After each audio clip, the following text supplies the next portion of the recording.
My question right here, you're looking at crazy behavior. Why didn't the jury get to see it? And should they have Gloria Allred? Jane, I don't think it would have mattered one way or another.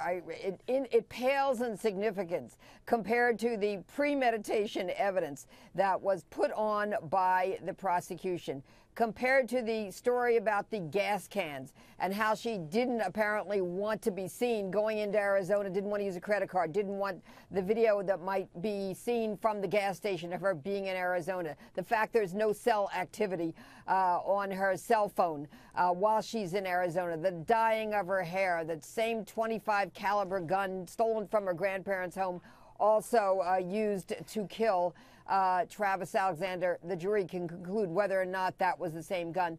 I think that's going to be the focus of the final argument by the prosecution, and whether or not she did a headstand or a handstand in that room while waiting for police interrogation is not going to matter. Well, the reason I say it is that if you look at that shot, I don't know if we can pull it up again, where, and these are the tragic shots of the victim, who we never want to forget, Travis Alexander. But since she made such a case of trying to be, I was sexually abused and degraded, and you see her behaving in such a highly sexualized fashion inside the interrogation room, in this hair flipping, a very sexualized, and of course the infamous where she goes back, and I don't want to do it because I'll keel over, but this move, highly sexual. Wendy Murphy, don't you think that would have telegraphed, you know, they say a picture's worth 1,000 words. It would have telegraphed to the jury what this woman's all about without having to get so much into the minutia of the sex conversations. Look at this. Who does that in an interrogation room? Well, you know, it could be a performance. Remember, the problem is one person's cuckoo is another person's cavalier. And there's a real risk that you show a tape like that to the jury and one might say, God, she's nuts, which could work to her advantage.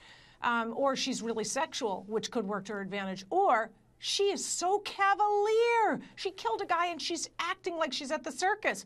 Oh, we're going to fry her. So because you can't plan how a jury would interpret it, and it is subject, I think, to different inferences, it's a dangerous thing to do. I'll tell you what I think the biggest mistake the prosecution has made, and correct me if I'm wrong, but I think it's what they didn't focus on. Her first lie to the cops, other than I didn't do it, I wasn't there, was 2 ninjas came in, right? Remember this story? Well, in that ninja story, she said, oh, and one of them went after Travis with a knife. Remember that?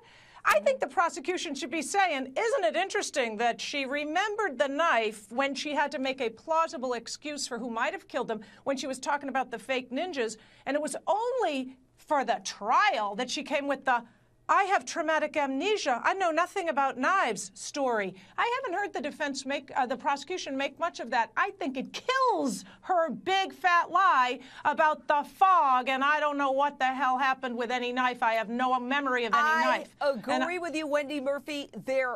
I think Prosecutor Juan Martinez has done a fantastic job, but there's got to be other ways to puncture the fog. Puncture the fog.